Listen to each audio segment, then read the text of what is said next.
a show like Once Upon a Time could go from being limited to maybe 30 shots for an episode to 300 shots. This is Eliot Mack, Emmy-winning founder of Lightcraft Technology. He's turning virtual production on its head by bridging Hollywood filmmaking with AI and making tools that used to cost six figures available for the price of an iPhone app. All that stuff that used to be in racks of equipment and carrying cases and the whole 9 yards is now in an iPhone. This notion of a full stack creative, someone who can conceive of both the story aspect of it and also see all the different ways they could go about telling their story. Virtual production and AI, chocolate and peanut butter. From AI on the lot and VP land, this is Inside the AI Studio. Eliot. Joey, good to see you. Good to see you. We've talked a lot and had a lot of demos, but for anyone not familiar, let's talk about just overview what is Lightcraft and then tell me what you got going on now, especially here at AI on the Lot. All right. Well, Lightcraft, we've been doing virtual production for quite a while, since before it was called virtual production. And we started the company back in 2004, and we needed to solve at that point the camera tracking problem, right? I looked at that, was interested in filmmaking, and realized really quickly that's the core problem. Like, where is the camera? What is it doing? And the traditional ways of tracking shots manually, tried those out, had them burst into flames on me, and said, wait a second, I'm a roboticist. I designed the original iRobot Roomba, my previous career, and said, we can build a machine, actually, that can figure out where the camera is and solve this core problem that actually ripples through onto the present time. So we did that, and we built these large, expensive, hand-built sorts of things that we used on Once Upon a Time, Pan Am, V, won an Emmy for that in 2013, but recreated because we solved the problem. The underlying problem of where is the camera, what are the camera optics doing, and how we get that into post-production. It meant that a show like Once Upon a Time could go from being limited to maybe 30 shots for an episode, visual effects shots before your tracking department fell over, to 300 shots and delivered in 2 weeks at the tail end of the series. And these, as we're going to see later, those fundamental physics, the underlying fundamental physics of show production, they haven't changed, right? You're still making shows. And that core problem of where is the camera and authoring where the camera is, that actually ripples through into the modern times of virtual production. So we built these big systems. We did that for a while. And then about 5 years ago, I just looked at this and said, this is frustrating. This isn't going anywhere, right? This is with these six-figure systems. And this isn't what we wanted to do. We wanted to build a new way of making this possible for indie filmmakers, right? And because that was where I came in from this.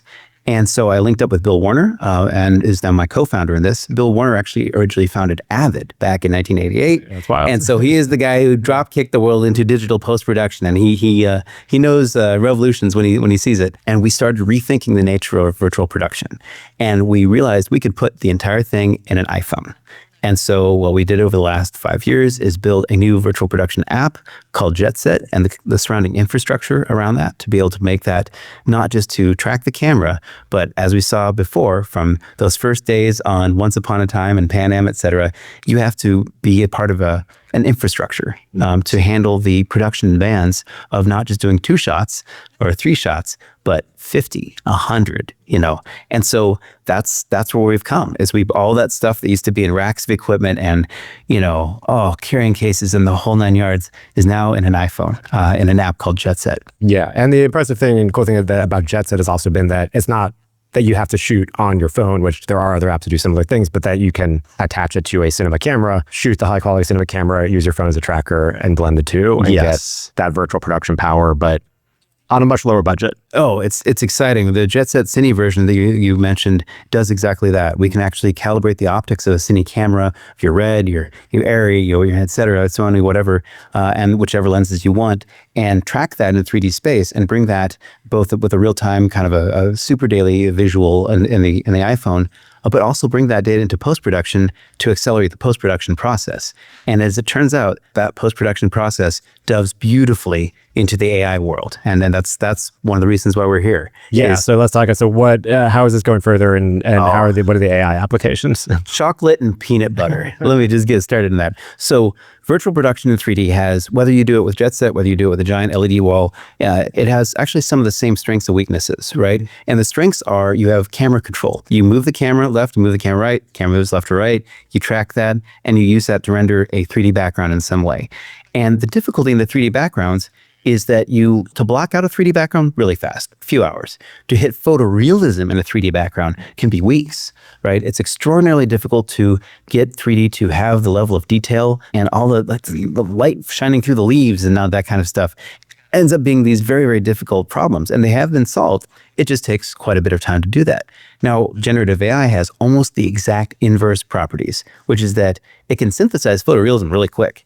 But after you spend 10 minutes with it, you're like, no, move it to the left, no, to the left, and it's been funny. Control is out the window. Right. It's phenomenal at generating detail, and it's just hard to control. So wait a second, we have one device that works really well to control, one technique that's really good for control, hard to generate detail.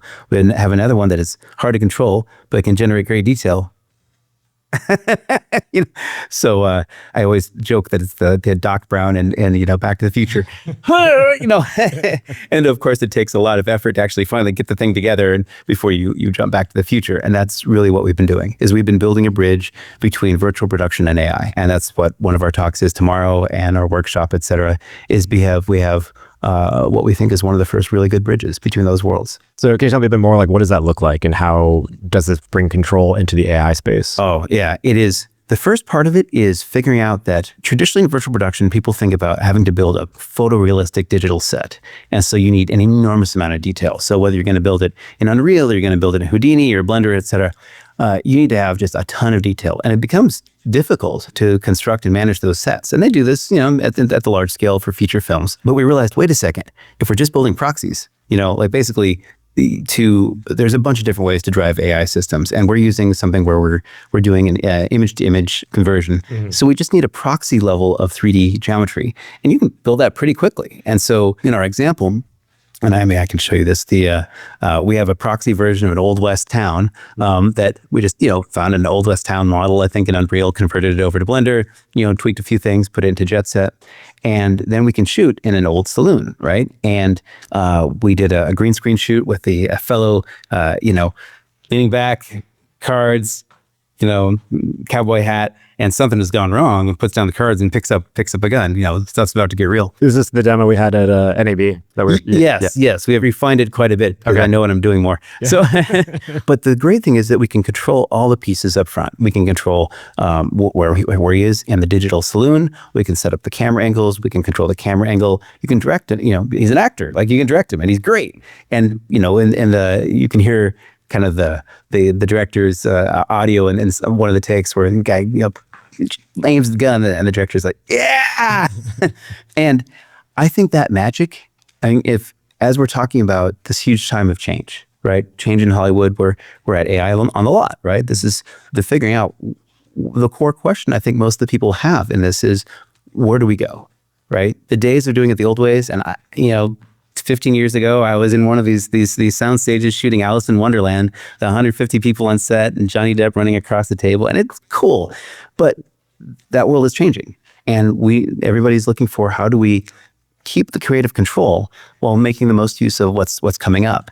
And I think this is going to be how we do it, because now with virtual production, we can control what we build, like the framing, the blocking, composition, actors. We're still shooting actors with cameras and mics and lights, etc. And then what we're not spending a staggering amount of time on either building the photorealistic digital sets or building the giant sets made of chicken wire and plaster that we're going to bulldoze 48 hours after the camera rolls, right? That can go, right? Yeah. And that's the bridge. That's really what we're doing, is using that background, that rough CG background, taking the first frame from that CG background, restyling it, Mid-Journey, pick your weapon of choice, and then using that first frame to then drive the rest of the generation, matching the camera's motion. In many ways, it's a really simple concept. It's surprisingly tricky to get all the pieces wired together. Yeah. So you're basically kind of splitting the two layers. So we have the actor, real people, actors, and then we're filming them with the low-res virtual environment that is loaded in Lightcraft on the phone, right? But you can see, you can get everyone on the crew can see like a real-time, you see it, rough feedback of blocking, what they're filming. You can absolutely see it. And then you're processing the background in post separately. Yep, we just tell since we have the tracking data, we have the virtual background. We just tell Jetset or Blender, whichever tool you want, to re-render that background clip. So we have a clean background clip, no actors. That's what we actually run through the generative AI and we just tell the generative AI to match that precisely while maintaining the same geometry of the background. And what it does is actually a little miraculous. It actually lets you put in very accurate materials and lighting and all these pieces that would, again, otherwise just getting the lighting to come through, like, the jug of the half-drunk jug of whiskey on the table and as a prop, it's just there. And in CG, you're there for a while to figure that out. But it also lets us mix and match the parts that are real and the parts that are virtual and use whatever makes sense. If there's the jug of whiskey in the aforementioned example in the foreground, you could just put a prop jug of whiskey there. It's okay. You can expend your art direction in that first 10 feet of the frame and control that really well, costumes, art, etc. And then let the virtual production and AI work on the part that's really expensive to build, which is the giant outdoor saloon or the Wild West saloon stocked with whiskey bottles. That's harder to come up with. Yeah. The one thing that also stands out to me and a challenge with AI is like if we're shooting a scene, like even in this scene, and we had the reverse shots and different, maybe some other camera movements, and we're taking the background position from each frame and running it through style transfer, just changing how it looks. With AI, getting it consistent and keeping that environment the same is a challenge. So how are you addressing that? Oh, well, welcome to the next phase of it, right? And so at this conference, we're going to see multiple people approaching it in different ways. And certainly you can, since you are restyling the first frame, you can try to hold consistency on that. Now, of course, there are, where this process is also being used by the ETC Pathways project, which is it's a great project to look at that. With them, yeah. And it's just riveting to see. It's a great talent, fantastic talent on the project, and which is why I was really excited to work on that. But they're using some similar techniques with this. And so you run into strange things like if you pan the camera too far, the style changed from the initial frame to a completely different style, 90 degrees through the pan. There's these fascinating little pieces like that. Will we get those over time? Yes. The core concept, I think, here is that as we try to figure out what of the traditional process do we want to maintain and preserve and keep, and which parts do we want to let change with the new pieces of it, I think we want actors and directors and cinematography. I think those are the things we want to keep analog, as it were, right? Or keep real world, because it's fast. It's very fast. When you see a team going through shots and setting up, they're incredibly quick, and the actors are incredibly quick to move. The part that takes forever is when all right, break down, move over, the next stage, set up, an hour and a half later, right? And it provides us with a way of hitting those limits, right? Of hitting the levels of scale that you need for a real show. Again, 600 shots for a single episode of a drama. That's a lot of shots. You have to have a way of constraining it. This method of using AI image to image 2D based upon the rendered clean 3D background, it's one technique. There will be many others. But I believe this is my basic thesis of this, is that using a proxy 3D background and shooting against that with reference is going to be the most efficient way to bridge this virtual production in an AI world. Once you understand what your 3D background is virtually, there's a ton of things people are going to be doing. They're going to be mapping LoRa's to individual 3D models, so you can stack the LoRa's and put together the 3D pipeline in AI, similar to how we've been doing 3D assembly for 30 years. These are all pieces that are going to happen. But that's the core concept I don't think is going to change. Proxy 3D models are so fast to construct and everything works and it's real world scale. You don't have to think about it because you're shooting real world scale. If you want to put a prop in the front, it's a prop. You don't have to explain to everybody, you don't have to conceive of the concept of a table. You just put the table there. That's the meta. This is to make a joke that this is the way, right? And the variations we have on this bridging virtual production and AI will be variations. But I think at its core, you can prompt your way through a trailer, right? Mm-hmm. But when you start hitting, again, just take that word 600 shots per episode and put it in fiery embers on your wall, because that's the game. Is to make a show, you have to have this colossal number of shots and consistency. And that's what we're all figuring out. Yeah. Did you want to hit on, because talking about post and lighting. Yes. Did you want to hit on the other part of this process too? Oh, with, yes. So the AI relighting process. So the part of this process that we're showing is this 2D image-to-image conversion, and the proxy models going to 3D. The other huge piece of this is the ability to relight some of the foreground footage, right? So we're going to shoot with a high quality camera, a high quality green screen footage. We know how to do this. But now with things like Beeble, Beeble.ai, you can actually start to relight some of that footage. So if you shot that and you then synthesize the background where the lighting's different than what you expected, it's a creative change. Well, the old way of doing it is you'd be in a world of hurt because, if your lighting came from one direction and you had to change that, that's an incredible amount of work in post to try to do that. And effectively, it's almost undoable. But with Beeble's AI work, they can actually synthesize a normal map, a very high resolution normal map of your live action footage, and basically make your character a 3D actor in the Blender scene. Then all of a sudden you can relight that. And I have some amazing examples, especially from the Entrenched team, Navaz Dowling and Roman Dowling, and they have done an astounding. Have you seen any of the trailers for that? It's a Star Wars fan film. No, I don't think I have. Oh, this is fun. We're going to be showing some of this at the talk tomorrow. It's going to knock people's socks off because it is. Roman's 19, right? And they looking at sending him to film school because he has a real eye for this. And then they found Jetset and said, "Wait a second," and realized they could put together this entire project. And I'll play the trailer for you. But they're using extremely advanced techniques for all the different pieces. They're using Jetset for their virtual production pieces of it, constructing backgrounds of this in Blender, using Beeble for AI relighting of the scenes, because otherwise for a lot of the very dramatic lighting shots and things, you would have to have programmed a set of lighting cues into a set of, DMX mapped lights and have a lighting console. And that just there is days of work to get all that stuff. And it has to be matched to the 3D cues of the lighting. Well, there's another few days. I think it's a lot of work. And they realized with the Beeble work, with Beeble AI, they could actually import their footage into Beeble, have it convert it to a normal map, and basically a physically based rendering model of the actual actors, then put that back into Blender, and then it's lit based upon the actions in the scene. So if they have an explosion going off, the explosion goes off and gives reactive lighting to the actors. Again, these are techniques that we've done in live action production, and you can do it. It takes a remarkable level of synchronization across multiple departments to get all the pieces to work. And they're able to do this in their living room. And it's just a remarkable. I was talking to Hoon Kim, who's the founder of Beeble earlier, and I was showing him the pieces like this is what a movie lot is, and I said one of the key characteristics of a soundstage is it's a huge empty box that you have to put a movie into, but B, look at the external wiring on it. I was trained as a mechanical engineer, so I pay attention to these things, and the cables on a soundstage are,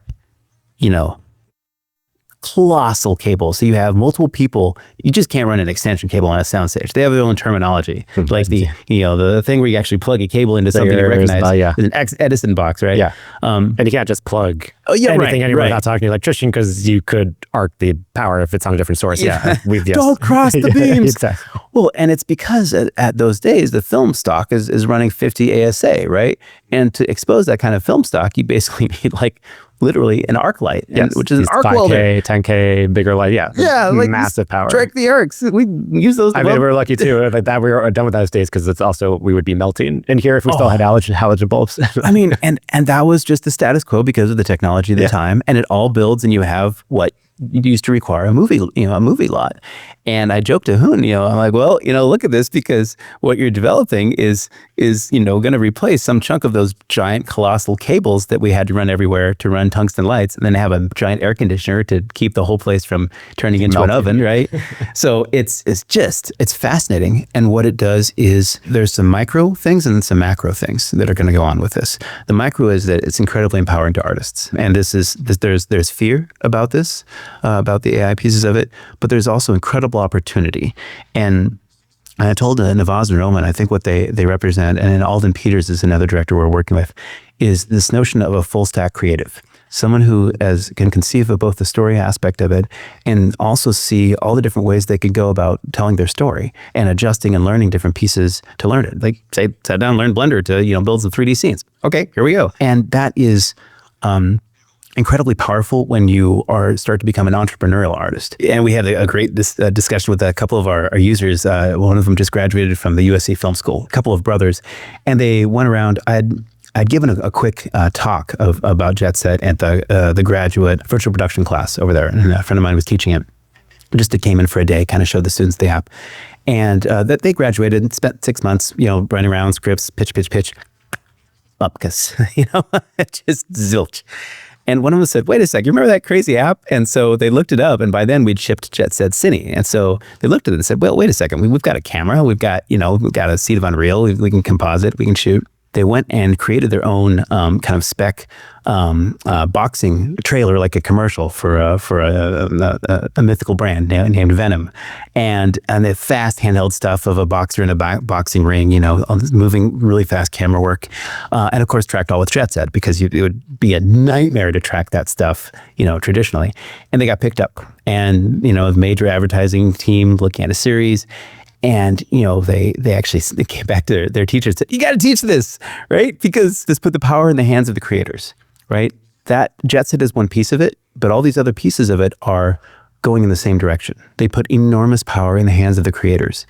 And you're going to see something, and I'm just going to predict this. Traditionally, Hollywood is a place, but it's also an industry and almost a mythos, right? How you get discovered, how you get, it used to be you sat on the corner of the Walgreens fountain and then hoped that somebody would discover you. And some of that is already gone. Some of it's going to disappear. It's going to change. And in the technology world, and a lot of that was based around the fact that it took $100 million to go make the movie you wanted to go make. And so you have to go wait for someone to give you a check for $100 million. That turns out to be a long wait for the most part. And what this does is in technology, that used to be the way it was as well. And what changed is it cost a lot less to start a company. And all of a sudden, these like accelerators and incubators would come along, where what they were is a way of recognizing talent and to see, okay, this person did this with a small amount of money. Oh, they've got it. Let's accelerate it. Let's scale up. I think you're going to see something exactly like this. It's going to be, Hollywood has never really had, it used to have a junior league. That was the Roger Corman Studios. That was the junior league. And Cameron and De Palma and Scorsese, all these people came through this. This ridiculous number of people went through the Roger Corman Studios, trained by, hilariously, a Stanford, a manufacturing engineer. I think Corman was trained as that. So he put them through this super rigorous film school. But they came out being able to shoot. You're going to see something like that. You're going to see the creators very quickly become entrepreneurs. And because when you can kind of greenlight yourself, or if you can figure out how to make a project for far less than 100 million, there's a lot more ways you can get a project made, and a lot more ways the talent can come out. So ultimately, it is the future. You can take a look at how it happened in technology, and it's now all, the initial phase is all now tiny sorts of things. And then you see who's got it, who's got talent, who's got ability. And then you put more wood behind those arrows, right? But the same thing's going to happen. And it's going to happen pretty quickly here. And it's, in fact, some of the people you're going to meet out here they're already doing it. They're already doing this kind of full stack creative, making their project happen, but it's going to happen at scale. So the next thing that will happen is we have short films, things, Alden Peters has done a series called Tidbits and Bites, and Vaz and Roman have done their entrenched Star Wars fan film, and some other pieces of it that people have done. The next one's going to be a series, and I don't know whose it's going to be, but someone's going to have a series that's going to be a hit, and it's going to scale. And I can predict this as clearly as anything. Babe Ruth, because the physics of it and of art, money, and creativity all go in that direction.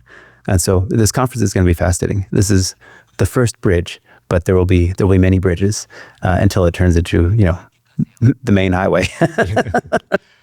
Cool, exciting stuff. Thank you so much, Eliot. Really appreciate it. Absolutely.